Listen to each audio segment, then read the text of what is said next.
So the idea is that she's everywhere. She's like a disease. Kaidie is someone who runs.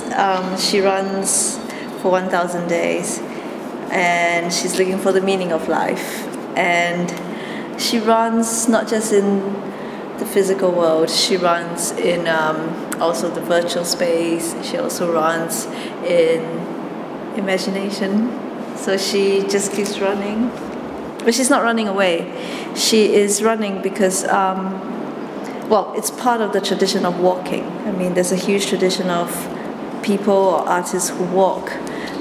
You have the situationists, you have the flaneur, and then you have the Lake District poets, you know, people who use walking as a means to look at the place that they're in a different way.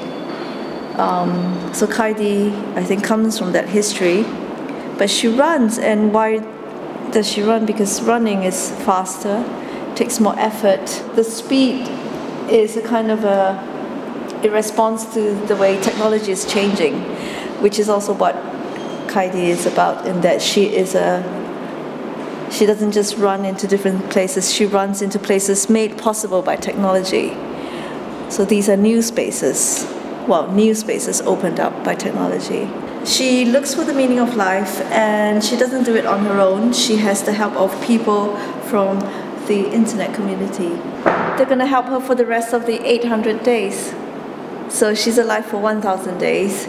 But also in real life, I run, and I'm the real life version of Kaidie. It so happens that now I am her, but the idea is that she's a template that anyone can pick up and just fly off with her or run with her. So I'm just putting these little cartoon figures which represent her, and I mean she's on different surfaces, but for this work so far I'm confining it to a two-dimensional plane, in that it's a wall installation. It's a wall map. It's a map consisting of about 120 of these maps that I've created.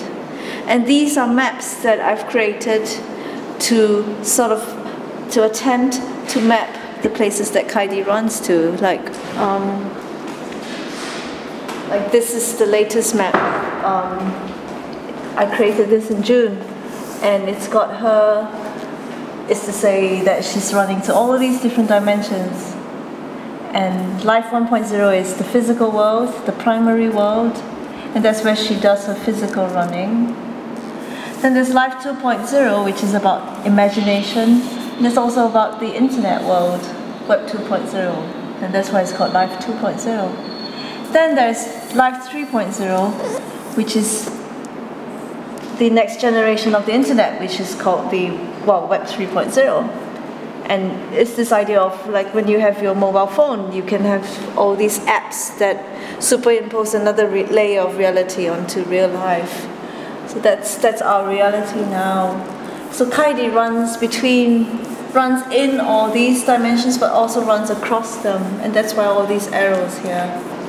And this idea of not being still is quite important in a lot of my work in my previous lives, because I come from a place where things can be said to be still. They don't change so quickly. So if a place doesn't change, I can move, I can run. But it doesn't mean that I'm running away from, I'm just running to and fro. And when you run to and fro, you have all these different things happening at the same time. You have all these different values, different ideas to keep you in check. So you're not just stagnant, and you're not just being one person, but you are constantly pulled to and fro. You're constantly tested by different things in different dimensions.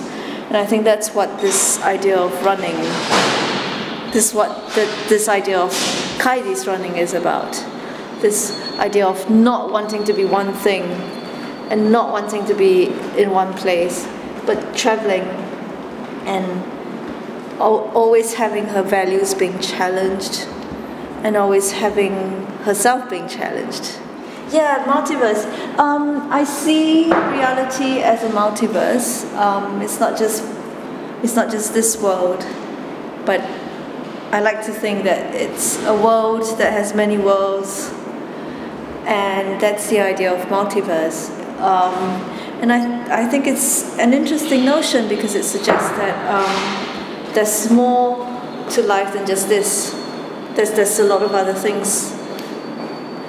Maybe it's just your imagination, but that's also another realm. And I think, the current work that Kaidie is engaged in is very technocentric. It looks at technology, but what I want to suggest is that before we had technology, we had imagination. So this is my avatar, and in Second Life, Kaidie is in the always run mode, because in Second Life you can fly, you can walk, you can just teleport yourself, and when you teleport it's the fastest because you just type in the coordinates and say, oh, I want to go to this place, and this is something southwest or whatever. You just type in the numbers. But Kaidie, because she's a runner, she has to run, and the idea is that she has to put in effort. And the fact that it's called Second Life is quite interesting. So what is the first life, you know? Rough guide to the meaning of life. How are you finding it? That's a good question. Do I find the meaning of life? I'm looking for it, which is also the motivation. I mean, you must have seen the film or heard of Monty Python's The Meaning of Life. Yeah. So that's a definite source of influence. It's about this notion of something absurd, something that doesn't exist. And that's what she is. She lives for 1,000 days. She tries to look for something that doesn't really exist, but she's still looking for it. So it's not the destination, it's not the actual place, but the actual running that's important.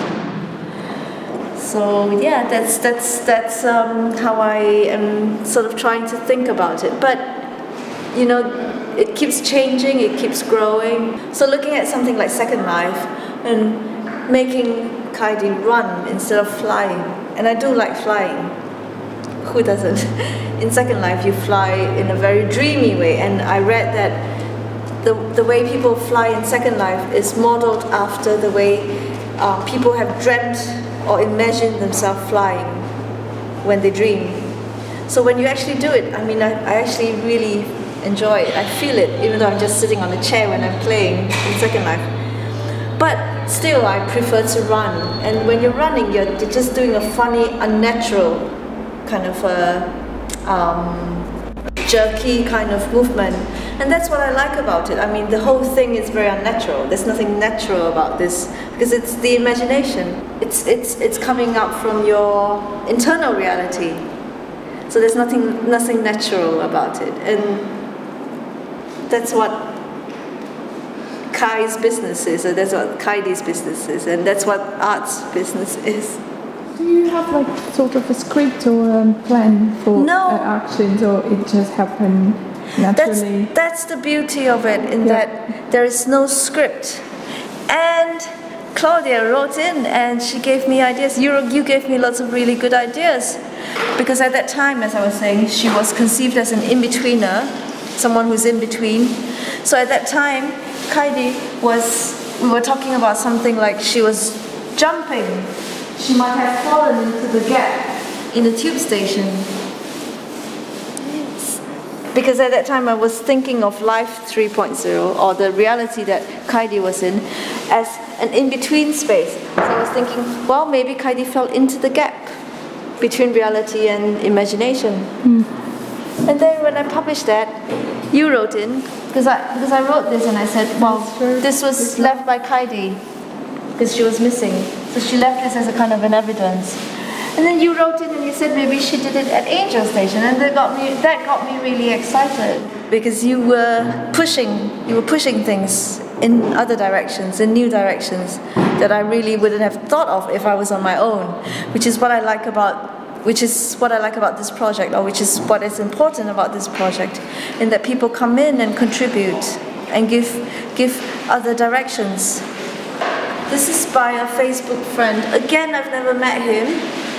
So this is still not published yet, because I'm not catching up with Kaidie's life. She's moving too fast. So I haven't published this in my blog. But the idea is that someone like James was coming in and providing this new thread, new narrative thread, new story thread. So I also look at Kaidie's project as a kind of a shared storytelling, a digital storytelling exercise. Claudia has been contributing, and we can look at her contribution. One example, she has contributed many times. So this is where she writes in to Kaidie on her Facebook and talks about seeing things in a different point of view. And she talks also about her shoes, the kind of a Dorothy pair of shoes which takes you to places. So Claudia is one of the fellow runners, fellow travelers that Kaidie meets, either in real life or online. And the idea is that Kaidie needs the help of all these different people on her journey. Well, the beauty of doing art or doing a research or doing whatever that anyone does is that, you know, you're trying to find new relationships, you're trying to bring new things together, and you're trying to say, okay, can I apply this very old, very traditional, very strong concept from another culture? Can I apply it and put it here in this reality, in my reality? And I think that's what's interesting about an adventure like this.